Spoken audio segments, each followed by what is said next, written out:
When it comes down to budgeting, one of the hardest things is feeling like you're actually making the right decisions. Hey y'all, so tonight's video I'm going to be talking about decision making when you are budgeting.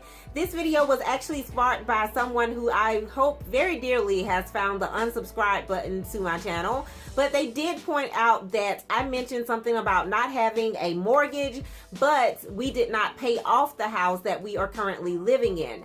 I was in no way, shape, form, or fashion trying to be dishonest. I mentioned that we did not have a mortgage, and the reason that we do not have a mortgage is because we made a certain decision. Now, the decision that we made was to not build a house. We decided to sell our house, which we bought in foreclosure, by the way. The house that we lived in before this one was a 4-bedroom, 3-bathroom house. It had a swimming pool, and it also had about 3 acres of land with it. And we only paid $75,000 for that house in foreclosure. By the time we moved out of that house, we'd already paid our mortgage way down. And we ended up getting a big chunk of money off of the house when we moved out of it. Now, that goes into making great decisions. We decided to, one, buy a house that was way below our means. At that time, we were approved of maybe like $200 and something thousand. Instead of using $200 and something thousand, we decided to only use $75,000, and then we actually used another, I think, $10,000 to do renovations on that house. We decided to move from that house, and initially we were going to move back to my hometown and build a house. We'd already talked to the builder. We'd already went to the bank. We'd found the land. We were buying the land. We'd been approved for, get this, $400,000. We had been approved for a gargantuan amount of money. We decided to have a $200,000 house built in a very well-to-do neighborhood, and this was the neighborhood that I wanted to live in. I had my heart set on this neighborhood. I was pushing us to make a bad financial decision. I really wanted this house, you guys. It was going to be so nice. It was in a very great neighborhood. But in order to live in this neighborhood, we were going to have to build a certain house. It couldn't be less than 3,000 square feet. It had to be a certain size. It had to be built in a certain way. And I was prepared to do all that because I really wanted to live in this neighborhood. So we'd found the land in the neighborhood. It happened to be the last lot in the neighborhood. This neighborhood is established. Very nice, big houses, all the doctors, lawyers, engineers, etc. They all lived out there. And so we found the land, we had the paperwork, we had the down payment. This was not a lack of money type of situation. We went to the bank, we'd been approved. All we had to do was sign papers. So the first set of papers we were going to sign were with the builders. We went to the office, we had all the paperwork sitting in front of us. We were ready to sign and pay like the $500 deposit for them to break ground on this house, you guys. We were ready to sign all the paperwork. We were moving from the builders to the land, then to the bank to make sure that everything was going smoothly. We went to the builders. I'm ready to sign everything over, and my husband says, let's pump the brakes for a minute. Let's not do this. I just don't want to do this right now. Let's sleep on it for a little while longer. Luckily, we did that because right after that, we actually ran into some issues. I had some medical issues. He had some employment issues, and we would have been stuck with paying for a $200,000 house on just our savings and everything like that. So that's how we ended up in this house.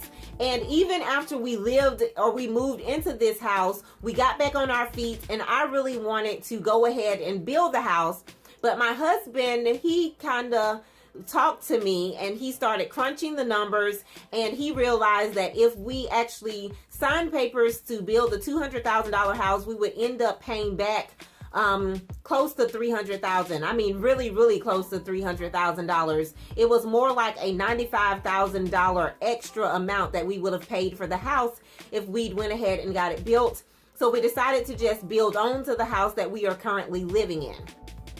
Now, that is making good decisions. My husband made a very good decision on talking to me about keeping our budget and keeping our savings to a point where we don't just hit everything head on. We take on another mortgage that we're going to be in debt for another 30 years. And of course, I want a really nice house, but I don't want the mortgage that's going to come with it. You know, I really love not having a mortgage right now, and we made a great decision. After thinking it over, I knew that he was right, and we made a money decision.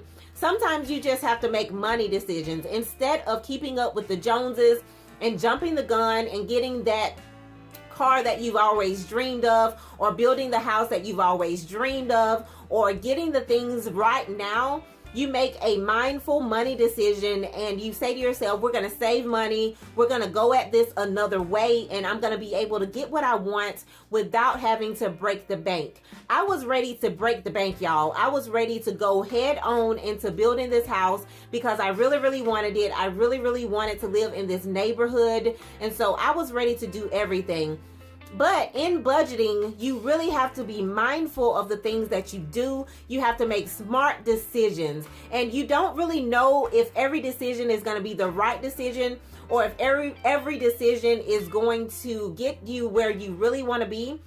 But it's better to make what seems like the smart decision and have money in the bank than to make the easy decision where you just borrow money, or you go against your savings, or you borrow against your 401k.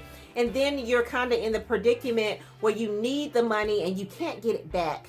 So yeah, I just want to make you guys aware that even when you're living on a budget and you think that you are making all the right decisions, you have those weak moments where you're gonna want to make the decision that's just gonna give you that instant gratification. And that's what I wanted to do with the house.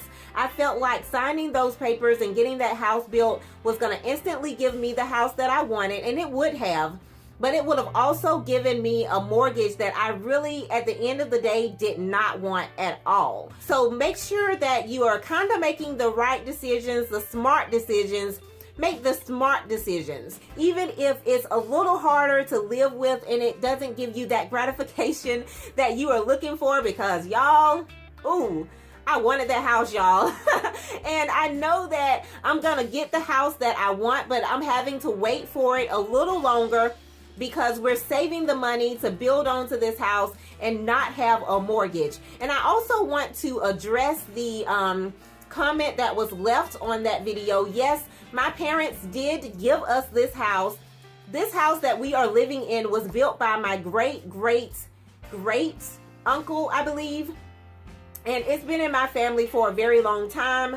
My parents bought it from him when his mother passed away. They bought it for a little of nothing. I want to say they paid like $25,000 for this house. And they've been using it for a rental property. When we decided that we were going to build a house, we wanted to sell our current house and build the other house that I was just telling y'all about. My parents told us that we could sell that house, live in this house until we get our other house built. And when we decided that we no longer wanted to build that house, they were very happy to give us this house because they wanted to keep it in the family. And my parents have also been the type of people who've always made smart money moves.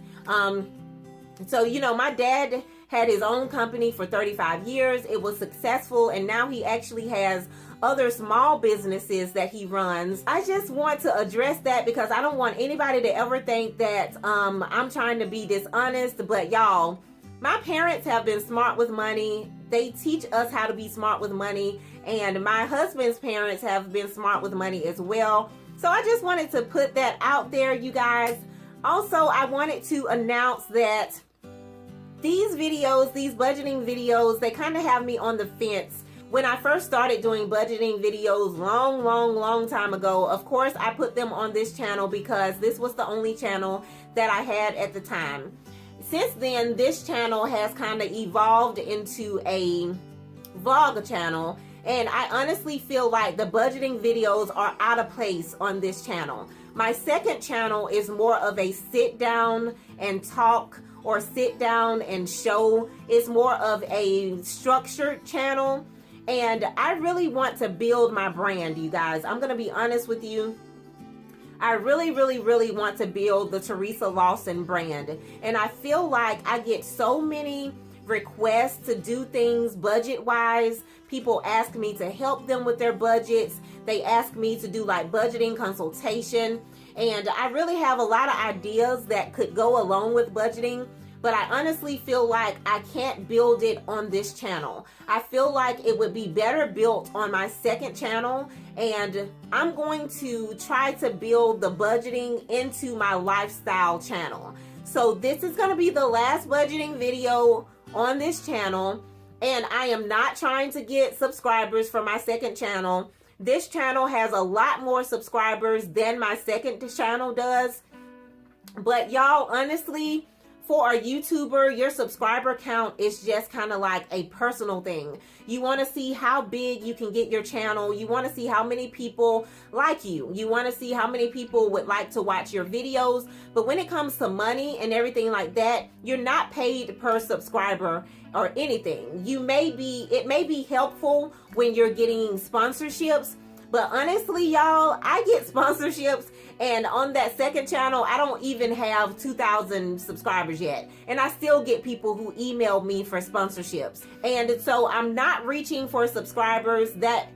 Trust me, this is not me trying to get you guys to subscribe to both channels. I'm just telling you that I'm going to be doing the budgeting videos on that channel, which is Teresa Lawson, because I feel like it's a better fit for my lifestyle channel than it is for my vlog channel. I don't want to muddy the waters, because that's kind of what messed me up the first time, and I had to do 2 separate channels.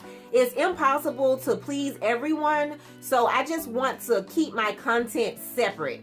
On my second channel, I do a lot of cleaning videos. I do a lot of hauling videos. I do a lot of show and tell videos. I do a lot of things where I have to sit down and talk about it. And I feel like these budgeting videos would just be a better fit on my second channel. If you would like to continue watching them, please go ahead and subscribe to my second channel. You can unsubscribe to this channel if you don't want to see any vlogs.